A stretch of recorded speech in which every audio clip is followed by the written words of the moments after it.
Assalamualaikum warahmatullahi wabarakatuh.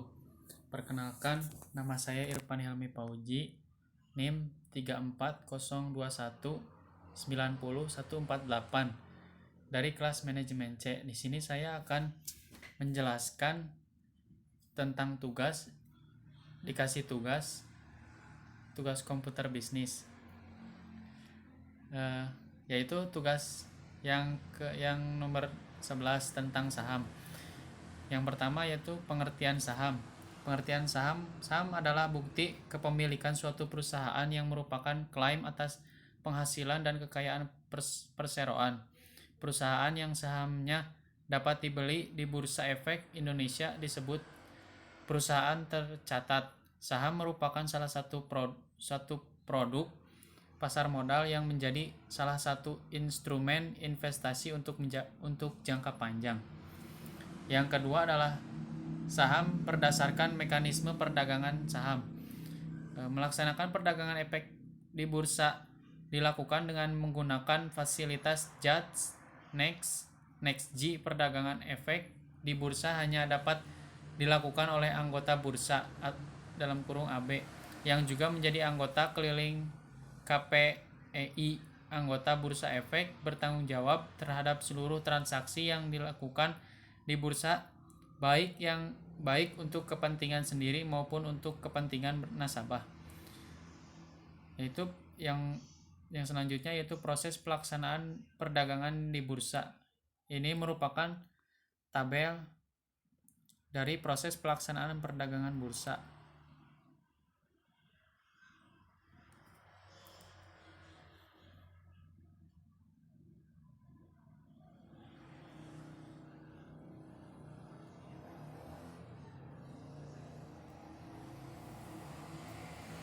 Ya, ada dari segmen pasar reguler, pasar tunai, pasar negosiasi. Waktu penyelesaian transaksinya yaitu hari pasar reguler, hari bursa kedua setelah terjadinya transaksi bursa. Hari pasar tunai, hari bursa yang sama dengan terjadinya transaksi bursa. Pasar negosiasi berdasarkan kesepakatan antara anggota bursa jual dengan anggota bursa beli. Yang ketiga, laporan keuangan 10 tahun terakhir. Di sini saya belum mencari. Mari kita mencari bersama-sama.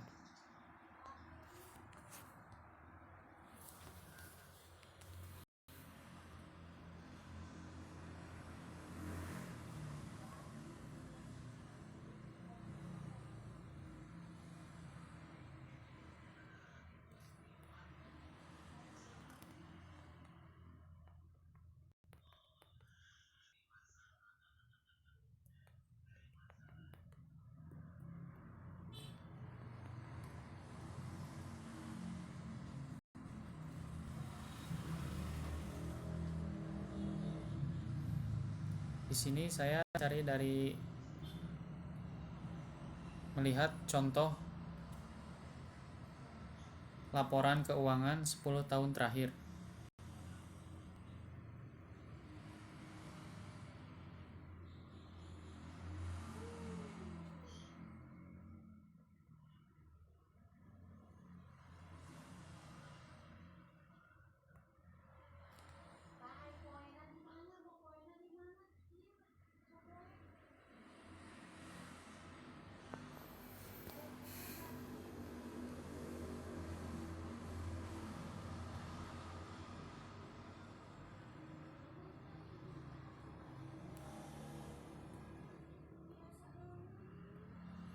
Dan ini merupakan contoh dari perusahaan PT Trimuda Nuansa Citra.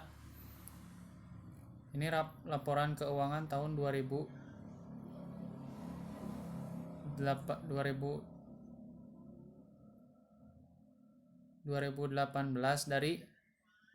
dengan angka perbandingan tanggal 30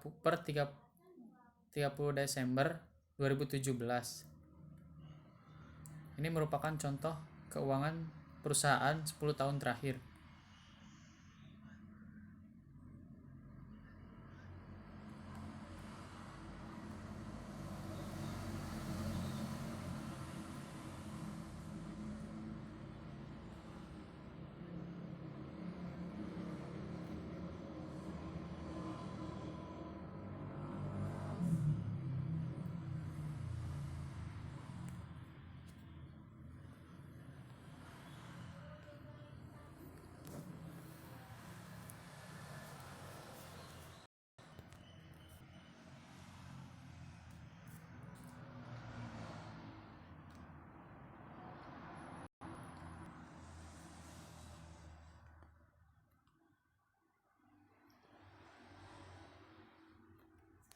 Yang keempat yaitu yang mempengaruhi naik turunnya saham. Tingkat inflasi, deflasi, dan naik turunnya suku bunga acuan Bank Indonesia merupakan faktor yang dapat menyeret harga saham naik atau turun. Contohnya ketika inflasi terkerek naik, harga saham akan bergerak. Selanjutnya berpengaruh terhadap indeks harga saham gabungan atau IHSG.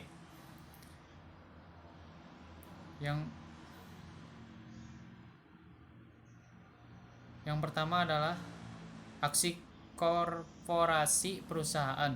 Aksi korporasi yang dilakukan di sini berbentuk kebijakan yang diambil jajaran manajemen perusahaan.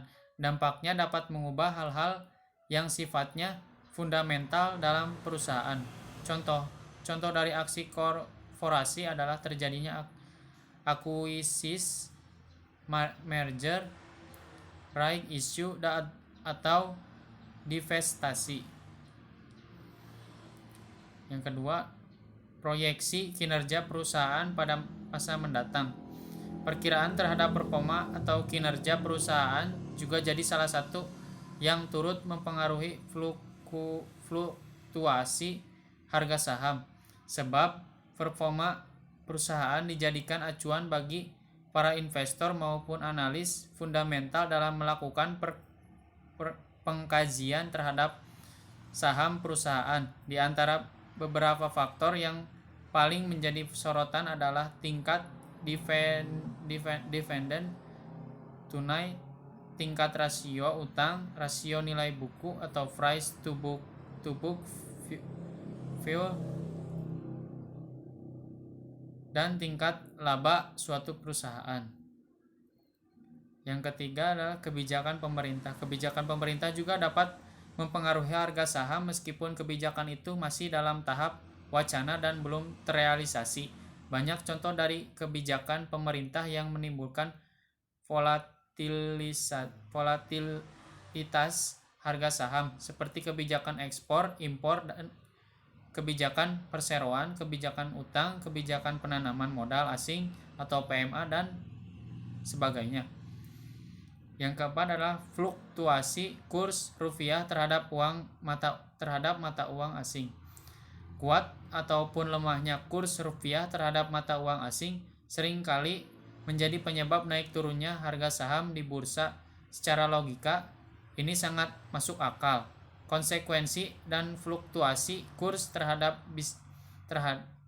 kurs tersebut bisa berdampak positif ataupun negatif bagi perusahaan-perusahaan tertentu, khususnya yang memiliki beban utang mata uang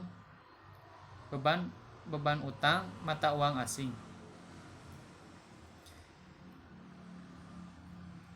Yang kelima adalah kondisi fundamental ekonomi makro. Kondisi fundamental ekonomi makro juga memiliki dampak langsung terhadap naik dan turunnya harga saham. Misalnya yang pertama, naik atau turunnya suku bunga yang diakibatkan kebijakan Bank Sentral Amerika yang diakibatkan kebijakan Bank Sentral Amerika. Yang kedua adalah naik turunnya suku bunga acuan Bank Indonesia atau BI dan nilai ekspor impor yang berakibat langsung pada nilai tukar rupiah terhadap dolar AS.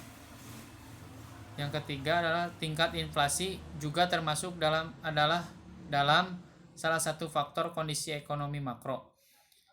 Yang keempat, pengangguran yang tinggi yang diakibatkan faktor keamanan dan goncangan politik juga berpengaruh secara langsung terhadap naik atau turunnya harga saham. Yang keenam, rumor dan sentimen pasar. Pasar saham ini sangat rawan akan info-info manipulatif, berita ataupun rumor. Sekadar isu saja yang entah dari mana sumbernya bisa saja berpengaruh terhadap kenaikan atau penurunan harga saham. Misalnya seorang CEO atau direksi perusahaan tertentu membuat pernyataan yang negatif atau positif, secara otomatis harga saham perusahaan yang bersangkutan akan dapat terkoreksi baik naik maupun turun secara tiba-tiba. Oleh karena itu, para analis sering kali menjadi faktor inti, faktor ini menjadi pertimbangan tertentu sebagai memutuskan untuk pengambil saham tersebut. Mungkin untuk kasus ini tidak mudah diketahui para investor pemula saat mereka tidak jeli dalam memperhatikan informasi internal yang berasal dari perusahaan. Yang ketujuh, faktor manipulasi pasar. Manipulasi pasar saham juga kerap terjadi dan bisa secara langsung berdampak pada naik atau turunnya harga saham. Bagaimana ini bisa terjadi? Manipulasi pasar biasanya dilakukan investor-investor berpengalaman dan bermodal besar dengan memanfaatkan media massa untuk memanipulasi kondisi tertentu demi tujuan mereka, baik menurunkan maupun meningkatkan harga saham. Yang kedelapan, faktor kepanikan. Faktor kepanikan ini juga bisa secara langsung berefek pada fluktuasi harga saham. Ambil contoh aja kasus pada tahun 2006, sewaktu muncul pemberitaan di media massa tentang meledaknya salah satu pipa memiliki perusahaan gas negara PGN akibat lumpur Lapindo. Muncul berita tersebut berdampak langsung pada harga saham PGN yang memiliki kode saham PGAS sebagai banyak investor menjual saham PGAS. Yang kelima, jumlah dan daftar saham berdasarkan abjad. Karena saya belum mencarinya, mari kita mencari bersama-sama.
Di sini saya sudah mengetik jumlah dan daftar saham berdasarkan abjad.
Mungkin ini contoh dari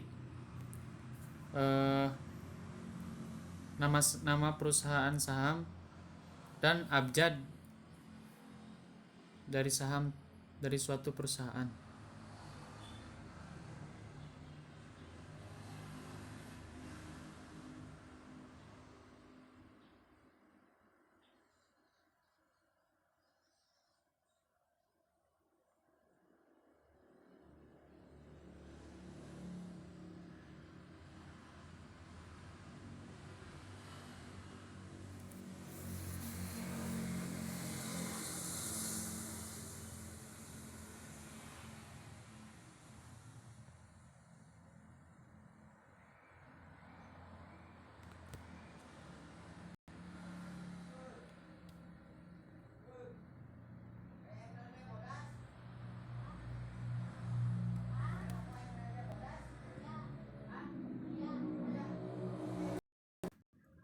Kita lanjut ke nomor 6, yaitu istilah dalam saham. Yang pertama adalah analisa saham. Analisa saham selaku berkaitan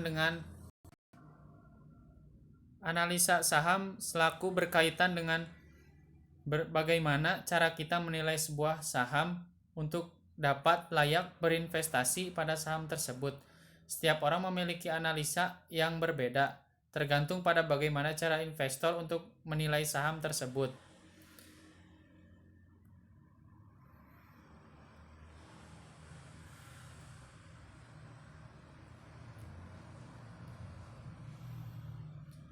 Ini merupakan contoh sahamnya ARA dan ARB.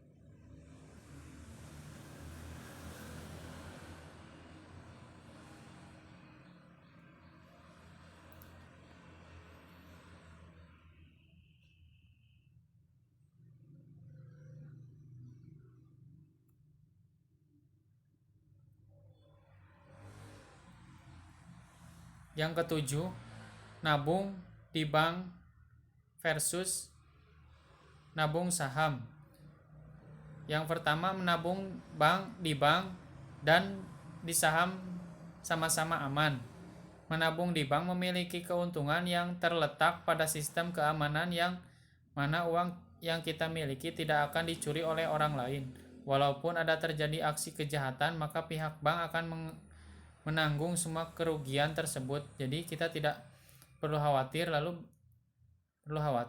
apakah saham juga demikian? Jawabannya iya. Menabung saham juga memiliki badan perlindungan yang jelas, yaitu pihak sekuritas dan juga pihak peminjam dana investor lainnya.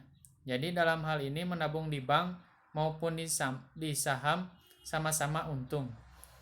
Yang kedua, keuntungan menabung di bank lebih kecil ketimbang di saham. Dari segi keuntungan, menabung di bank memiliki imbal hasil yang lebih kecil ketimbang menabung di saham. Walaupun terkadang ada juga beberapa jenis investasi di bank yang menarik untuk dicoba dengan imbalan hasil yang cukup besar. Tetapi tetap saja lebih menguntungkan nabung di saham. Saham memiliki fluktuasi yang besar, itulah kenapa imbal hasilnya juga besar. Sedangkan menabung di bank tidak ada fluktuasi, nilai tabungan palingan fluktuasi rupiah terhadap nilai mata uang asing, seperti halnya dolar.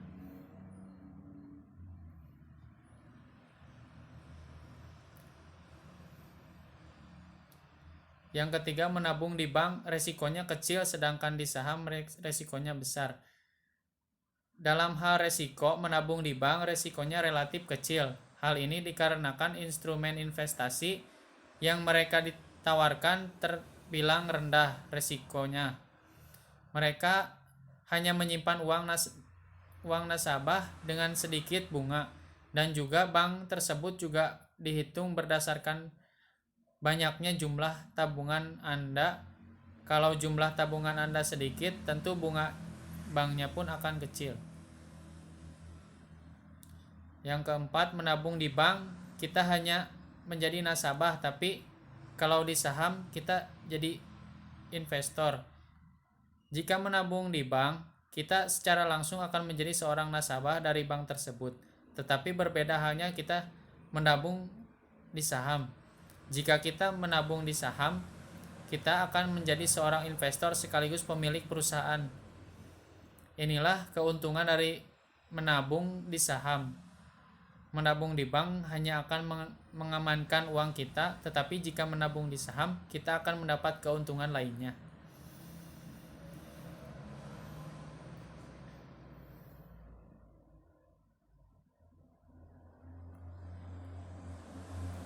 Yang kelima, menabung di bank, uang tergerus oleh inflasi, tapi kalau di saham ada besar kemungkinan tidak. Keuntungan menabung di bank dibandingkan menabung di saham selanjutnya adalah terletak di inflasi, yang mana menabung di bank akan membuat uang Anda menjadi tergerus oleh inflasi.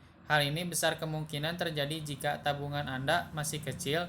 Walaupun begitu, sekarang bank sudah melakukan inovasi instrumen investasi lainnya.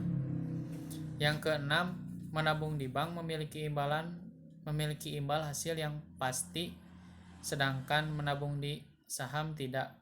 Keuntungan menabung di bank selanjutnya adalah terletak di imbal hasil yang pasti, yang mana jika kita menabung di bank, kita akan mendapatkan bunga yang pasti tiap bulannya, sehingga kita tidak perlu khawatir akan imbal hasil dari tabungan kita. Tetapi tidak semua instrumen investasi yang ditawarkan oleh pihak bank itu sama, karena ada juga instrumen investasi yang tidak pasti hasilnya. Contohnya unit link, dan hal tersebut tidak perlu khawatir jika kita hanya memilih jenis tabungan biasa. Mungkin segitu saja tugas dari mata kuliah komputer bisnis. Mudah-mudahan bermanfaat bagi saya. Mudah-mudahan kedepannya bisa lebih baik lagi. Wassalamualaikum warahmatullahi wabarakatuh.